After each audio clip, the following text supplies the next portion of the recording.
Today we're going to consider the nomination of Marie Therese Dominguez to be the next Administrator of the Pipeline and Hazardous Materials Safeties Administration. PHMSA plays a key role in the infrastructure of the nation, and it's important that its senior leadership be in place to ensure accountability to Congress and an array of stakeholders as we seek to improve safety and maintain and expand the nation's pipeline networks.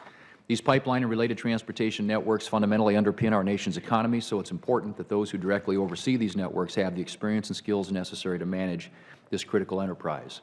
The PHMSA administrator position has been vacant since last October, when Cynthia Quarterman resigned. By the time President Obama finally announced his intention to nominate Ms. Dominguez on May 29th, the post had been vacant for 237 days, well past the statutory time of 210 days contemplated by the Vacancies Act for a temporary appointment.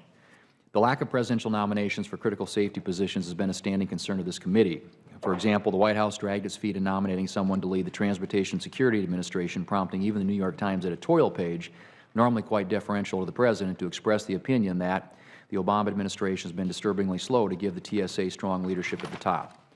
Thankfully, once the administration nominated a qualified individual to lead the TSA, the Senate was able to act quickly to confirm the nominee, and Admiral Neffinger was sworn in at the TSA only 2 weeks ago. Unfortunately, the administration has also been slow in nominating a qualified individual to lead PHMSA. During a Commerce Committee hearing back in March of this year, Senator Daines expressed concerns to Transportation Secretary Anthony Foxx that a PHMSA administrator nominee had yet to be named, and questioned when the PHMSA administrator position would be filled. Secretary Foxx was unable to shed any light on the delay or when a nominee could be expected. On May 6, Politico published an article entitled "President Obama's Pipeline Safety Agency Waits for Leader," observing that President Obama has blown past the legal deadline to name a permanent boss for the agency that oversees the safety of the nation's oil trains and fossil fuel pipelines.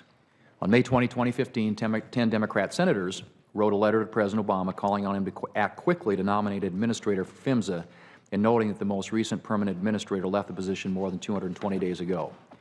It seems to take a course of inquiries from the media and the administration's allies for it to get around to nominating individuals to lead critically important safety agencies.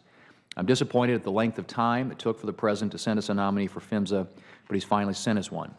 Ms. Dominguez appears to have substantial management experience while serving at the U.S. Postal Service and the Army Corps of Engineers, and we appreciate that service. I'm concerned about that her accomplishments do not appear to indicate expertise or experience on issues regarding pipeline safety or hazardous material safeties. I will be asking Ms. Dominguez to respond to this concern during the hearing. I'll also be asking Ms. Dominguez about her perspective on some of the challenges facing the nation's pipeline infrastructure, as well as the challenges the agency is facing with respect to delays in reports and regulations mandated by the 2011 Pipeline Safety Act. Having said all this, I would like to thank Ms. Dominguez for her willingness to serve the nation in this important role, and I look forward to her testimony. With that, I'd like now to turn to our distinguished ranking member, Senator Booker, for any more remarks that he would like to